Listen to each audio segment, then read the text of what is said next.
대한민국 민주주의의 위대함은 헌법이라고 하는 그 자체에 있는 게 아니라, 제도에 있는 게 아니라, 그 제도를 가지고 사는 우리 국민 스스로의 위대함이죠. 억압을 하면 포기하고 좌절하고 굴복하는 게 아니라 결국 그걸 이겨내요. 역사에서 그렇게 보여졌던 거죠. 정말 진정한 의미의 민주적 국가를 훼손하려는 그들의 시도에 대해서 끊임없이 저항해 왔어요. 이번에도 저항한 거죠. 강력한 무력을 동반한 현실적 권력을 끌어내렸지 않습니까? 저는 우리 국민들의 이 위대함이 대한민국의 위대함의 원천이라고 생각해요.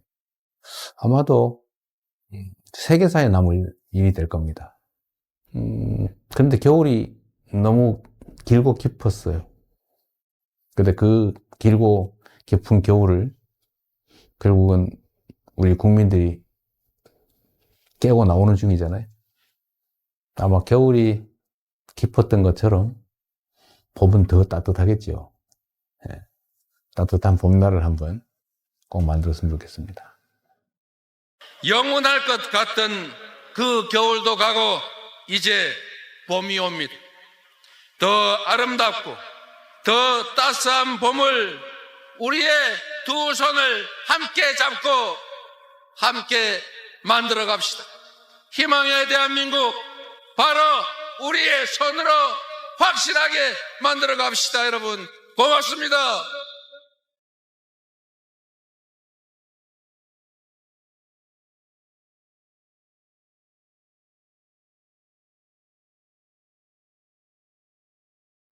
대립 갈등이 지금 아주 크죠. 그런데 그 원인은 뭐냐? 뭐 여러 가지가 있어요. 아주 근본적인 거는 경제적 이유입니다. 먹고 살기가 어려워져서 그래요. 세상 사는 게 힘들어서 그렇습니다. 그런데 왜 그러면 더 잘 살게 됐는데 왜 부족하게 됐냐? 편중됐기 때문이죠. 소위 양극화, 불평등, 격차. 이게 너무 커졌어요. 우리 사회가 총량으로는 과거보다는 더 많은 걸 가지고 있게 됐는데 개별적으로 보면 그게 너무 많이 한 군데 몰려 있습니다. 근데 이게 이제 사실은 갈등의 원인이죠. 지금 우리 경제는 여러 면에서 일종의 사면초가 같은 상태 같습니다. 전 세계적으로 성장률 전체가 떨어지고 있어요. 그리고 경제는 사실 민간 영역만으로는 제대로 유지 발전되기 어려워요. 정부 영역의 역할이 중요한데 지금 거의 3년 동안 정부는 경제를 방치해뒀죠. 이제는 첨단 과학기술에 대한 투자가 중요한 시기가 됐습니다. 근데 문제는 과학기술의 수준이 너무 높아져가지고 개별 기업들이 감당할 수 없는 상황이 됐어요. 그래서 정부 단위의 인력 양성, 또 대대적인 기술 개발, 연구 개발 투자, 스타트업이나 벤처에 대한 대규모 투자. 또 그렇게 하면 다시 또 살아날 수 있습니다. 우리 너무 좌절할 필요 없는 거죠.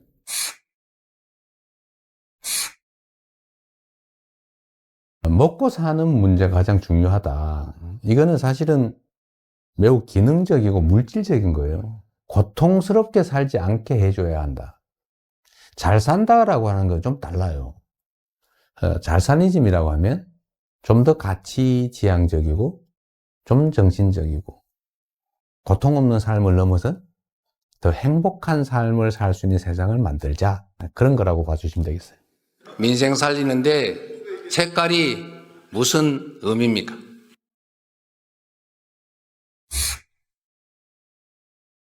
정치라고 하는 것은 현장이죠.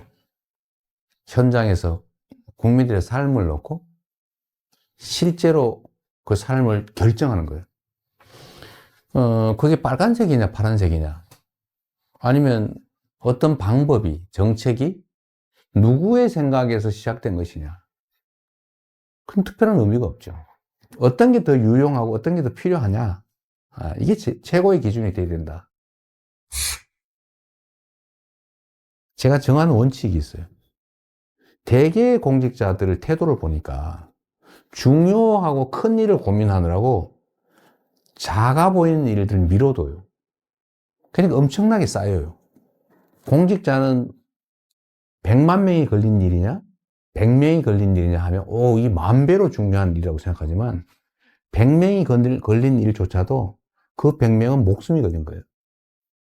그래서 모든 일이 다 중요하니, 작고, 쉽고, 간단하게 보이는 일을 최대한 빨리 해치운다.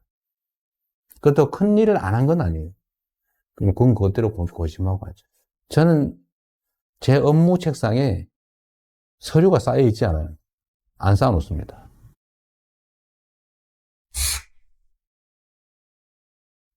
재난이나 아니면 사회적 위기 때 피해를 입는 것은 힘겹고 못 살고 어려운 사람 순이에요. 사실 그 사회의 문화의 수준이랄까, 그 사회에 대한 평가는 이 약자들에 대해서 얼마나 많이 관심 갖고 지원하느냐에 달려 있어요. 생명 안전을 유지해야 그 다음 단계, 더 나은 삶, 행복한 삶을 꿈꿀 수 있어요.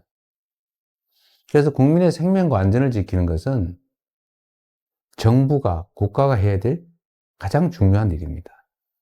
뭐든지 문제를 생각해 보면 우리가 조금 더 신경을 썼더라면 막을 수 있었던 사고로 보여져요.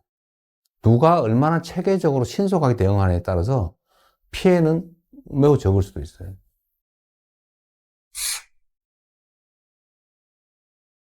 현실적으로 보면 우리가 한미동맹 매우 중요하고 또 한미일 협력관계도 매우 중요하죠. 그 속에 일관되는 원칙은 대한민국의 국익이 최우선이다. 거기에 따라 판단하면 되겠죠. 경쟁할 영역은 경쟁하고 협력할 영역은 협력하고 또 서로 갈등할 영역은 잘 조정하는 거죠. 특히 이제는 국가 간 경쟁이 사실 기업 간 경쟁과 거의 같아졌습니다. 그래서 기업과 정부의 역할 분담, 협력이 정말로 중요해요. 특히 국제 경쟁에서는 반드시 필요한 부분입니다.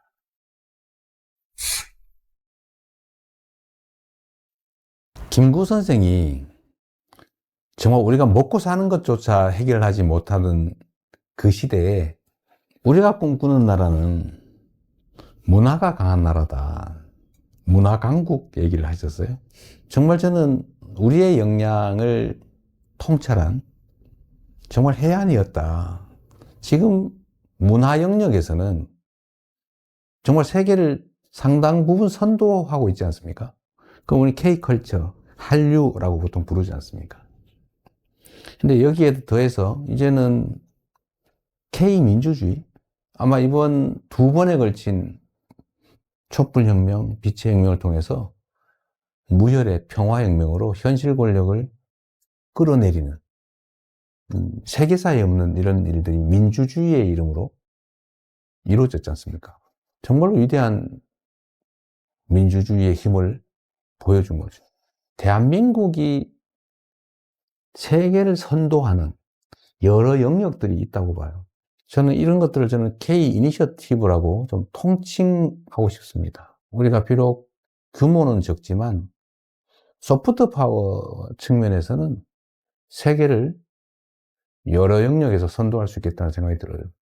그런 나라 한번 꼭 만들어 보고 싶어요.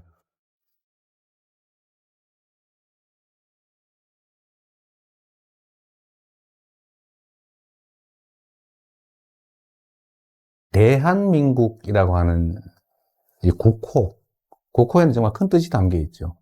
민국, 국민의 나라, 민중의 나라. 이 민자는 백성이죠, 백성. 흰옷 입은 사람들, 평범한 사람들. 이 평범한 사람들의 나라. 작지만 큰 나라죠. 많은 사람이 희망을 가지고 행복한 삶을 꿈꾸는 그런 세상이 봄나라 아니겠어요? 진짜 대한민국을 만들고 싶습니다.